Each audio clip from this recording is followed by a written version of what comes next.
वक्त एक बड़ी खबर का, जहां पर सीबीआई छापेमारी के बाद अब दिल्ली के डेप्यूटी जारी कर दिया गया है। सीबीआई की तरफ से मनीष सिसोदिया को लुकआउट नोटिस जारी किया गया है, जिसका सीधा मतलब ये है कि अब वो सीबीआई की तरफ से ये लुकआउट नोटिस सर्कुलर जारी किया गया है। सिसोदिया समेत 13 लोगों के खिलाफ जारी हुआ है लुकआउट नोटिस। जैसा कि रोमिता ने नोटिस का जो मतलब है वो ये है कि मनीष सिसोदिया और ये 13 लोग जिनके खिलाफ ये सर्कुलर जारी हुआ है, ये देश छोड़कर बाहर नहीं जा सकते। इस पर पाबंदी लगा दी गई और सीबीआई का जो शिकंजा है वो अब कसता जा रहा है। रुमानुल्लाह खान जुड़ गए हमारे साथ। रुमान का सीधे रुख कर लेते हैं। रुमान, एक बार फिर से अब नजर आ रही है, लुकआउट नोटिस जारी किया गया है। देखिए, बिल्कुल एफआईआर में जितने लोग नामजद हैं, जिसमें दिल्ली के उप मुख्यमंत्री मनीष सिसोदिया, कुल 14 लोगों के खिलाफ लुकआउट सर्कुलर सीबीआई के द्वारा जारी किया गया है। लुकआउट सर्कुलर का मतलब यह है कि मनीष सिसोदिया और ये तमाम आरोपी अब देश छोड़कर नहीं जा सकते हैं। इन मनीष सिसोदिया समेत इन सभी आरोपियों की जो डिटेल्स है, उनके पासपोर्ट नंबर है, उनकी तमाम जानकारियां सभी सीबीआई जहां से विदेश जाया जा सकता है वहां पर भेज दी गई हैं। तो सीधे तौर पर अगर इनमें से कोई विदेश जाने की कोशिश करता है तो ही उसको वहां पर रोक लिया जाएगा। इस पूरे मामले में अब मनीष सिसोदिया और इन तमाम आरोपियों की परेशानियां बढ़ी हुई हैं। सीधे तौर पर कई ऐसे लोग हैं जिनके बारे में सीबीआई का मानना है कि उनके पास काफी अहम जानकारियां मौजूद है और उनको 6 लोगों को समन देके सीबीआई ने पूछताछ के लिए का कहना है कि ये पूरा मामला बहुत ज्यादा पेचीदा नहीं है और इस पूरे मामले में जो आरोपी हैं उनसे पूछताछ के बाद और जो उस दस्तावेज और सबूत भी सीबीआई के हाथ लगे हैं और जल्दी इस पूरे मामले का खुलासा सीबीआई के रुमान, जैसा कि आप कह रहे हैं, सीबीआई कह रही है कि मामला पेचीदा नहीं है। कल मनीष सिसोदिया ने सीबीआई की एफआईआर में कुछ है ही नहीं, सिर्फ 1 करोड़ के घोटाले का जिक्र है। नई पॉलिसी अगर आ जाती तो बहुत ज्यादा फायदा हो सकता है। एलजी की गलती की वजह से ये सब हुआ है, राजस्व का नुकसान हुआ है दिल्ली सरकार को, इसके पीछे क्या आधार है? देखिए, बिल्कुल ये आरोप प्रत्यारोप का दौर जारी है, राजनीति इस मामले में हो रही है और सीबीआई ने जो कार्रवाई की है वो मिली हुई शिकायत के आधार पर की है। शिकायत में सीधे तौर पर कई लोग लेन देन का भी जिक्र है, कई बिचौलियों का जिक्र है, विनय नायर नाम के एक शख्स का जिक्र है जिसने कई लोगों के जरिए से इसमें कुछ कंपनियों के डायरेक्टर्स का नाम भी शामिल है जिनका शराब के कारोबार से कोई लेना देना भी नहीं था, लेकिन वो अलग तरीके से L1 शराब के लाइसेंस दिलवा रहे थे। आरोप है कि मनीष सिसोदिया के करीबी थे। जो तमाम ट्रांजैक्शंस हैं उसमें से काफी ट्रांजैक्शन ऐसे हैं जो कि बैंक में L1 ठेकेधारक थे, वो रिटेलर्स जिनको उन्होंने आगे ठेके दिए थे उनको बिल बुक में गलत एंट्रियां उनसे करवाई जा रहे थे और ये सब कुछ ऐसी आशंका है कि इसलिए किया जा रहा था ताकि जो पैसा आगे पहुंचाना है उसका किसी तरह से रूट बनाया जा सके। बीजेपी के नेता है, बहुत स्वागत है सर न्यूज नेशन पर आपका। मनीष सिसोदिया लगातार ये कह रहे हैं कि सीबीआई जांच में कुछ नहीं मिलेगा, जो केजरीवाल को रोकने के लिए। देखिए, कानून अपना काम कर रहा है, कानून के हिसाब से ही सब कुछ हो रहा है। चाहे उनके यहाँ इंक्वायरी हो, ये सब कुछ जो हो रहा है वो कानून के तहत हो रहा है। कानून के तहत अगर कुछ हो गिरफ्तारी भी होगी, लेकिन इतना हाई तौबा मचाना, इतना पॉलिटिकल रंग देना, इतना अपने आप को बेचारा दिखाना, बेचारा पॉलिटिक्स करना, विक्टिम कार्ड खेलने पुराने हो चुके हैं। पूरे हिंदुस्तान ने 3.5 महीने पहले शत्रुघ्न चैन के मामले में भी यही देखा था। सब कुछ यही डर गई है क्योंकि वो प्रभारी बना दिए गए हैं, वहां हार रहे हैं, इसलिए गिरफ्तार हो गए। क्या हुआ? 3.5 महीने से सीबीआई के ऑर्डर से नहीं, ईडी के ऑर्डर से नहीं, कोर्ट के ऑर्डर से वो 3.5 महीने से जेल में है।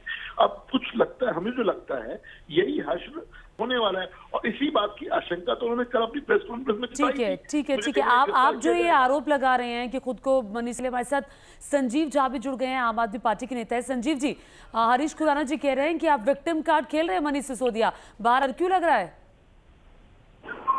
देखिए, बात किसी डर की नहीं है। जब सीबीआई आया था उस टाइम भी दिल्ली डिप्टी सीएम मनीष जी ने खुद ही लिखा था कि मैं स्वागत करता हूं और इनकी जांच का।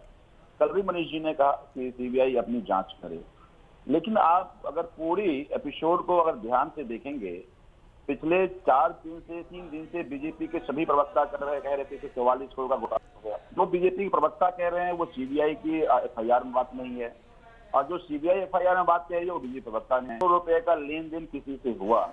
तो मेरा ये कहना है कि देखिए, बार बार हम लोग यही कह रहे हैं कि ये बात किसी भ्रष्टाचार के जांच पूरा एपिसोड ये दर्शाता है और मोडस ऑपरेंडी रही है भारतीय जनता पार्टी का कि जब आप विपक्ष से घबरा जाओ, जब आपके पास कोई अपने सीबीआई को भेज दो इस सरकारी मशीनरी को बीजेपी अपनी चुनाव लड़ने, सरकार तोड़ने, विपक्ष डराने, धमकाने का। पर आपकी बातें जो समझ आ रही है वो यही लगती है कि आप ये कह रहे हैं कि इस पूरे मामले में जांच होनी ही नहीं चाहिए। हमारे साथ जांच होनी नहीं चाहिए। अलका लांबा जी भी हमारे साथ कांग्रेस से जुड़ गई है।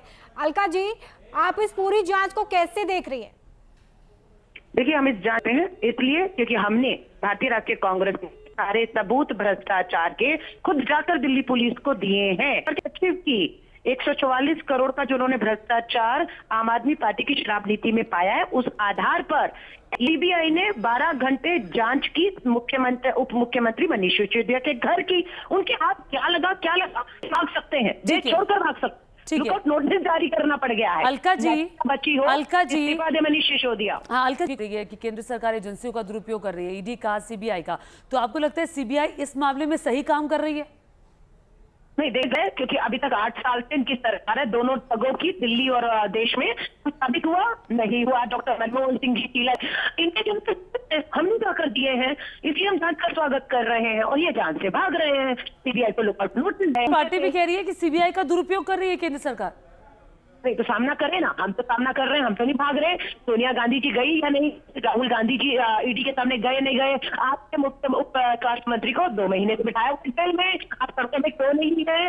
अरविंद केजरीवाल जी आपका कार्यकर्ता है कि उन्होंने मनी लॉन्ड्रिंग की है, उन्होंने भ्रष्टाचार किया, इसलिए 2 महीने से जेल में है सत्येंद्र जैन। आप मनीष सिसोदिया जाने जो में सवाल था वो अभी भी जस का तस बना हुआ है। आप इस पूरे मामले में सीबीआई जांच का जरूर स्वागत कर रही है, लेकिन कांग्रेस की तरफ से समय समय पर यह आरोप तो लगाया ही गया है ना कि एजेंसियों का गलत इस्तेमाल हो रहा है। तो आपको इस पूरे मामले में सीबीआई की जांच सही लग रही है, लेकिन क्यों लगने लगता है?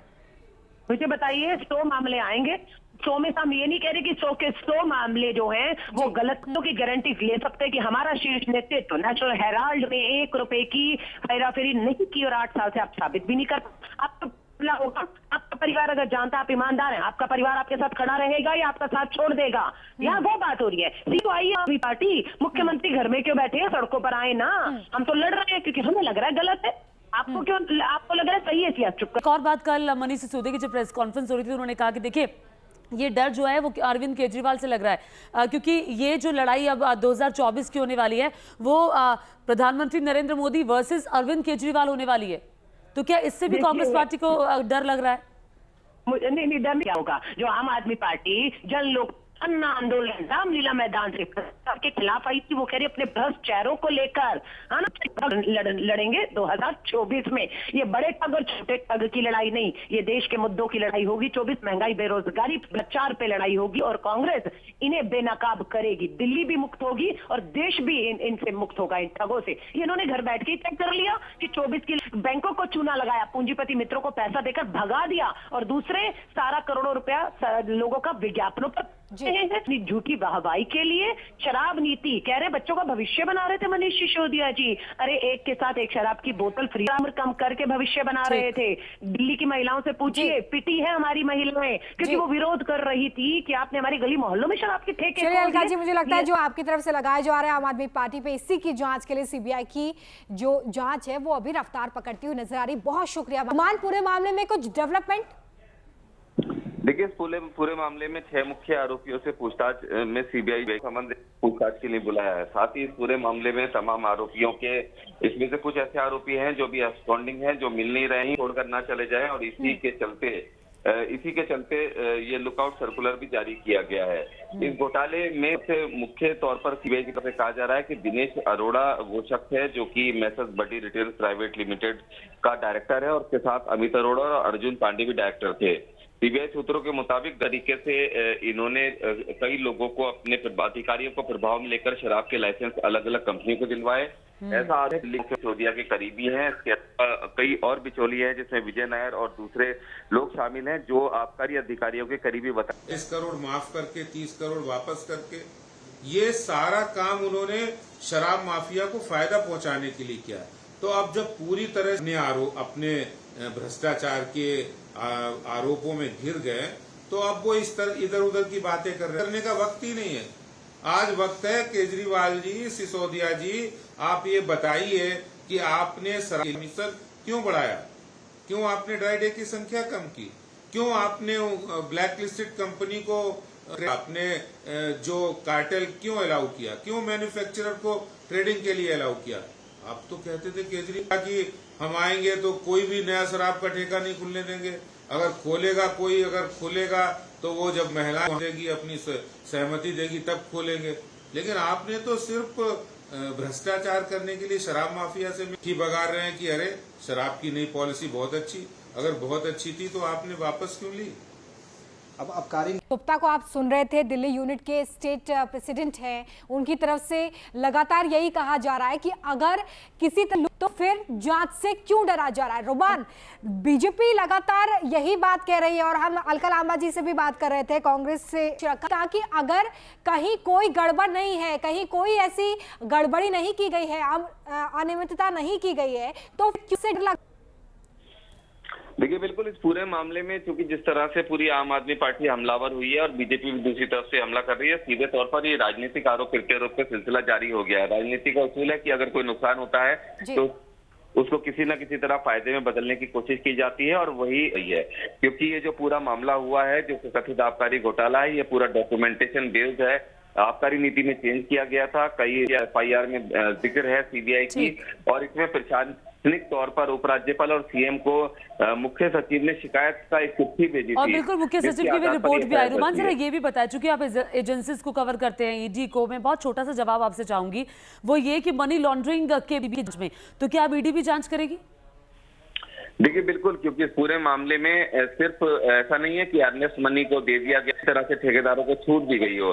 इन्वेस्टिगेशन में सामने आया है कि कुछ अलग अलग बैंक में, जैसे राधा इंडस्ट्री के जरिए कुछ पैसा, करोड़ों की रकम जो है एक अकाउंट में जमा कराई गई थी। इसके अलावा विजय नायर नाम के शख्स ने अर्जुन पांडे, जो इसमें 2 से 4 करोड़ रुपए इंडो स्पिरिट के मालिक से भी लिए थे।